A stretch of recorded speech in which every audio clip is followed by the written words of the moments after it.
Hello! Hello! Wakey, wakey. Right. So, it is. It's not. Right. Cool. So this sprint we were lower on resource. We were one dev down, and I had a few days off. Sorry. But yeah, so we committed to 34 points, and our actual velocity is around 30 points really for the team when there's two devs. But we committed to 34. And I've just put these here because this sort of is a great example of the diversity of the team and the different projects that we work on. So in this sprint, our goals were to use these things across these products. So we wanted to add a link to Elasticsearch inside Merlin, so Nikki and those guys could get to it without having to scramble through notes and remember URLs and such. Money Wizard, we added 10 new employers and an opt-in screen at the end of the journey. Investment Wizard, we improved the validation and added 2 referral screens when risk profiles are not generated. Client service and the IO client service, we removed all the hard-coded county from all the uploads, because at the moment anyone who was uploaded was in Warwick. So everyone that's gone through it lives in Warwick, apparently. Pension Wizard dashboard, we added, the plan was to add pension plan information and pension contribution breakdown, and also in the auth service, we removed logging of PII data. So how did we do with that? So we actually managed to do all of those.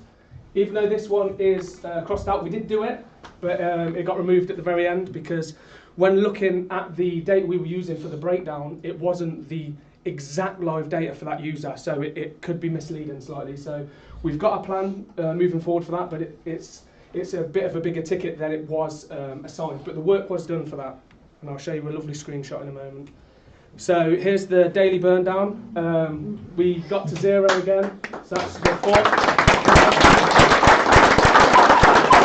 That's the 4th sprint in a row. We've got to 0, which is excellent effort from the team. You know, we're loving it. So a demo, 2 quick demos. So what we'll do is the Money Wizard opt-in. At the end of the journey, there's a dialogue that comes up now, and it says, do you want us to, don't want to say spam, but do you want us to continue emailing and giving you information? So they can opt in or out of this.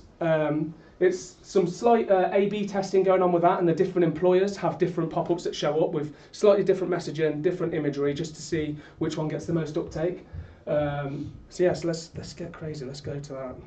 So let's just go through Money Wizard quickly, and I can show you one live. So we'll just really think about our answers here. Get tips. So what happens is there's a slight timeout on this page to give the user a chance to soak in the text that's been provided to them, really think about it, you know, just pass some time. It's 15 seconds or so. So they're looking, they're really, a little donkey comes up and he says, hey you, so do you want to sign up to this and have ongoing messaging? And that looks, he's beautiful. So yeah, so you can choose there to opt in or opt out, and that'll be recorded. So then we know going forward we're not spamming someone with emails that they just don't want, which is terrible. So let me just show you. I've took screenshot. I didn't want to go through it 3 times. So this is one of the other ones. Slightly different messaging, different imagery. Another one, and then hey, the good old donkey's back. So cool.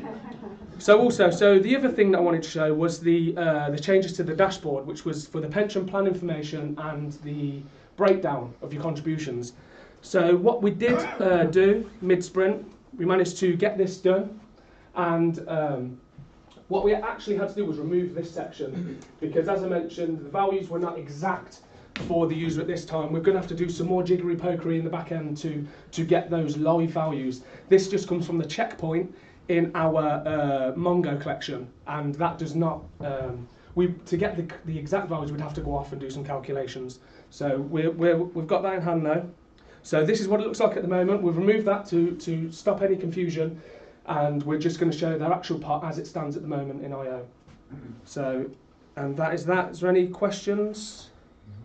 Is that the... I think that last updated date is the... That's the last time it was updated in IO. Yeah.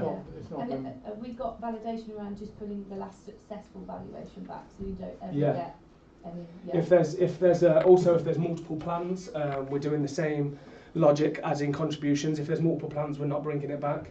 There has to be one plan, and it has to be have a valid last date and also amount and provider. Has to have all these things in line for it to be shown. Otherwise, the title's not there, and it would just be as it used to be with those two up there.